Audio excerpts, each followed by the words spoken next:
I was just saying that I realized that I didn't mute the page because the little bar, it's moving up and down for me. It's not moving up and down for you. But now it's fixed. Cool. I feel like I'm not going to be able to talk as much because it's just me now that Aaron's not here. So we'll see how well this goes. Yeah, so we've got a lot to go through. We weren't able to get answers to everything because there were a few. And now Aaron's in the chat. Hooray! So ready to roll. What did y'all think of that first episode? That was pretty first episodes are always a little bit interesting because you're like trying to remember who all the characters are, like their names and kind of what they do, and then also get a hold of like what's going on. It's very disorienting, which makes sense because that's kind of the situation we were thrown into. Let's start with these questions and I'll read them off. So the first question was from Little Miss Fodder. I want to know if Drith has any idea of who his dad is or what his dad looks like, or if it's just like, are you my mommy? Just random dad checks. So what Luke said about this, he said the only clues that Drith has about his dad are that he is a human and that his dad was able to woo his mother, who was a powerful druid in their elven druidic community. His mom gave Drith a small figure of an oak tree, which she gave to him just before he left. He has no idea what it means, which is why he is suspicious of every man that he meets. So, yeah, I found that really interesting because it reminded me of some of Dimension 20, the very first season. There is a character who is trying to find his real dad, and there's a lot of like random dad checks and inside checks that happen, and it's really, really funny. So the second that happened, I was like, oh boy, this is going to be a thing. This is going to be a thing for a while. Is this guy my dad? Oh, okay. Yeah, so it doesn't seem like he knows all that much about him. My guess would be they kind of look similar to each other, but we'll see. Next question we have was for me. I asked a couple. Adam, how long do you expect Artyom to be able to get away with not actually being blind? My thoughts on this, it's so obvious that he can do stuff, not any problems, you know. He's looking directly at people, he's responding as if he can see, all these sorts of things. But Adam was a bit of a pill when he answered. I don't know if this is a full, like, truthful, legitimate answer. I take this a little skeptically. Okay, so his answer to this question: what do you mean? Artyom is most definitely visually impaired. I mean, he has the wrap around his eyes, wink wink. He has relied on his other senses, for example, the airflow in the cave, sound, his magic perception when it came to Domovoy, in order to get around. And there have been times he has been completely helpless, like getting back up the stairs, wink wink, nudge nudge. So who is to say? Is he blind? Is he not? The world may never know. Which is such... To me, that sounds like the dude's not blind. Just, that's what I'm thinking. And I don't think that Jelania has noticed at all, either that she is that perceptive to really see that he's faking. I think he is. Just me, Lydia, I think he is. We'll see. And then this is the question that's going to take a little bit of time to get through. What were some of your general impressions of the party members? What is your character generally feeling right now? Now, we didn't have enough time to get answers from everybody about this. We only have it from 2 people. So Michael, who plays Kadiok, the dwarf barbarian, so he views Drith, who is the half-elf druid. Half-elf? I think so. I should know this. That he's a Westerner for sure, not like any Morvirans he has ever seen, and definitely not Norsean. While he seems to appreciate nature and the outdoors, Kadiak isn't a fan of how comfortable and clingy he seems to be, because there was that time that Drift fell asleep, like cuddled up on him. However, Drift does remind him a bit of one of Kadiak's little brothers, so he is willing to give him a chance, maybe take him under his protection, so to speak. It's cute. He views Corvit, who is that dragon-touched Eazamar warlock. This one deserves an eye or two worth of watching. Rich without a question, and carrying that spear. Looks to either be an heirloom or something that only a rich person could afford. And Mordviren rich hardly ever like goes from the north. On the other hand, he is what these people call dragon-touched, or what his people call inherited, chosen to represent the ancestors of the earth. This does give him a little bit of credibility, but these gold-eyed inherited have much different ancestors than Kadiak. So it seems like there's a little bit of suspicion. Jelenia, or Anya, as he knows her, is the first tiefling that Kadiak has seen. He's heard of them, of course. They're legends, and others of his tribe and other tribes have seen them, but this is the first that he has had a chance to either see or interact with. As a result, he's a bit skeptical of her. On the other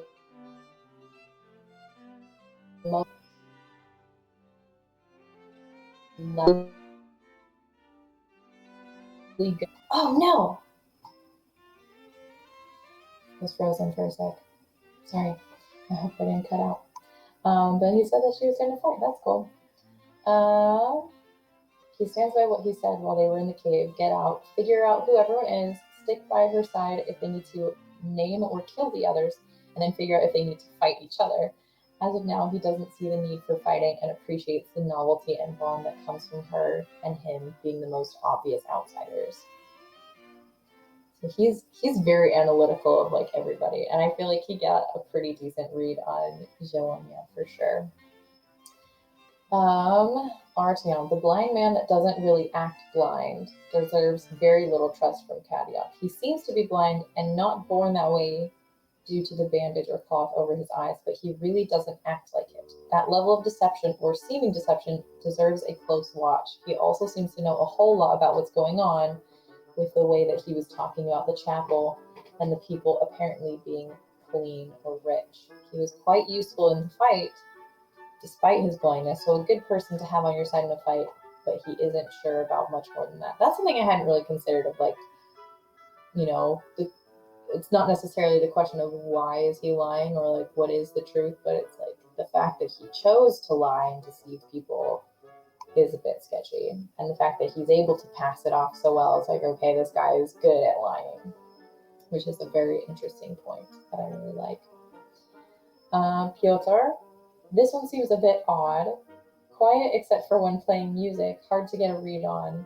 Definitely deserves more watching and possibly watching over due to his apparent lack of combat experience. He may end up being a cub that requires watching over more than an ally in a fight. And he hopes we can.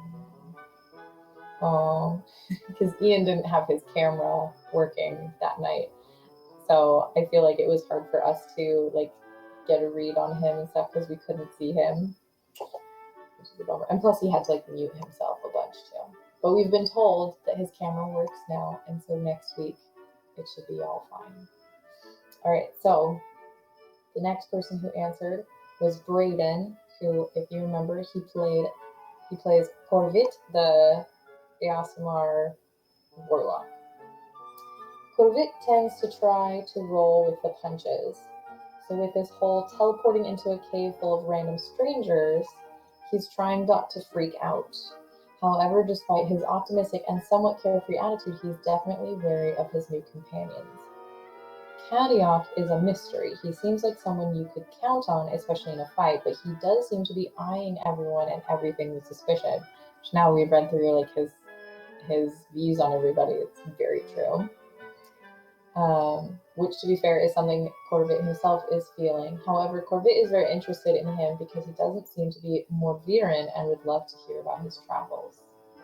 Jelenia, if Kadiak was a mystery, then Anya is an enigma. Obviously, she's had ridiculously difficult experiences in her life. She does remind Corvid of his elder sister, cool, calm, and collected at all times. And though she seems to be young, there is a dangerous glint in her eyes that Corvid would rather avoid bringing on himself.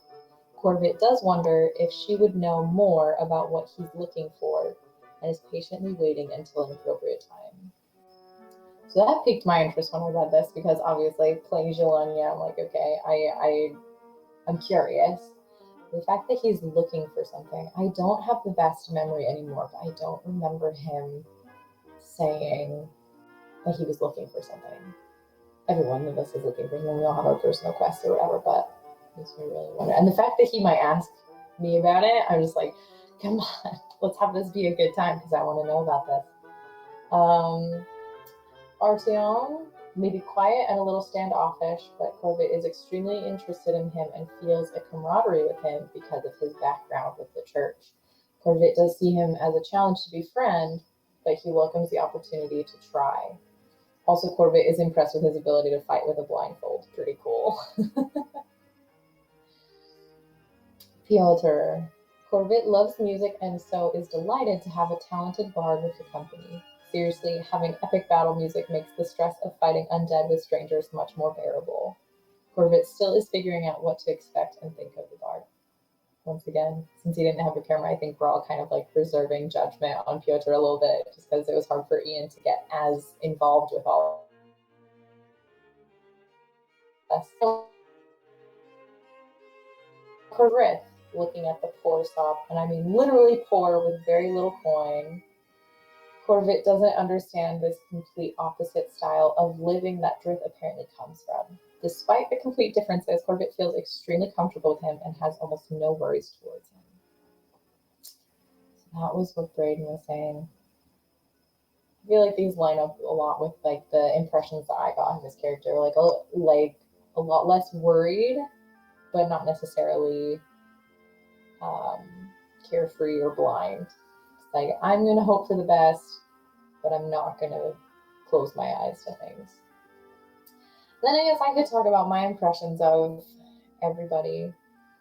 I think in general, there's a lot of suspicion from Jelena. She has a big issue with being mysteriously and obviously magically kidnapped into a magically weird and dangerous place. She is not a magical person at all. She does not know anything about how magic works and doesn't really know much about the people who do it or anything. So she's very suspicious of that. And I think at this point she's mostly let go of the idea that one of the other people is the person who did it. Because that was definitely the thought immediately. It was like, okay, one of these 5 people has done this to me. Which one of them do I need to like squeeze and get them to let me go? Because that was definitely the thought initially. I think she's mostly let go of that, but the possibility that they could be an accomplice in a greater scheme is like still kind of there. Looking through these, I feel like the one she might suspect most of that would be Corvid, because he's like he seems the most comfortable, and he obviously knows how to do some magic. So like if there is any of them that it would probably be him. Not that she's insanely suspicious and like antagonistic towards him, but I think that's the one that she's the most concerned might be a problem. Kadiak, she sees as very similar to herself, probably. That's why she was trying to go over to him and like talking about stuff, because she could tell that he was not like jumping into things and he's very wary. She is very wary as well. Artyom, I don't think, like I said before, I don't think that Jelena has noticed that he is more competent than he should be. She's not the most perceptive or insightful person. I think that her modifiers for both of those are like 0. Wisdom is her lowest stat, so I don't think she really noticed. But he himself, she's actually not a huge fan of. She's not a big fan of the church. She's not a huge fan of the Silhan and Church. So the fact that he is like obviously part of them and very involved makes her not suspicious, but just a little bit disapproving, I guess. Like if you found out your neighbor was a Scientologist, it's like, oh, okay. Okay, sure. Piotr, kind of similar, like with everyone else, it's kind of hard to get a read on Ian because he wasn't able to play. He wasn't able to have his camera working, and his mic was having some weird stuff too. So reserving judgment there. Seems kind of quiet and fine though. And then last, oh wait, no, not last. No, yeah, last is Dreth, who she sees as very silly. He was very happy, and he was pointing out these like silly things, like his goose down pillow, which he had in his backpack the whole time, and she thought that was very silly thing to focus on when there were obviously much bigger problems going on. So I think that's mostly it about him. She just wants out at this point. Like she had a thing that she was doing, she had a thing that she was working on, and then all of a sudden she's somewhere else, and now she's not moving towards what she was working on, and that bothers her a lot. So she's hoping that it would be simple enough to get out of this place as to just leave, but she figures, because of what people have been saying, that that's not the case. So she is okay with working with people, and to some degree that is something she's really been missing, as well as just like taking a second to breathe, because like I was saying, she was working on something before this all started, before she got poofed over to this valley with all these crazy things going on. So the first night when she got like a glass of wine and just like sat there for a while, it's like she finally got a time to just sit and just rest. And that was pretty cool for her. And I imagine that there will be other times, either while we're still in the valley or like after we get out and we can like take a break after we finally get out, that she will really appreciate being able to hang out with these people and just take a breather and take a break and like have some friendship, because that's not a thing for her, not really. Cool. Are there any questions, last minute questions in the chat that people have for Ready to Roll? Speak now or forever hold your peace.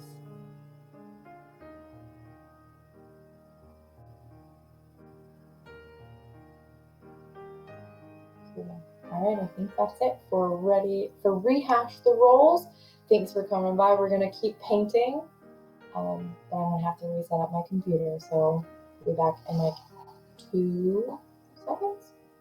Maybe we'll run a little break, like an actual like bathroom break and stuff. Let's do that. That'd be no questions, only Zoom. Off to bed. All right, have a good night. We'll see you in a little bit. Bye. Except not bye for everybody else. I'm gonna still be painting, so like keep hanging out.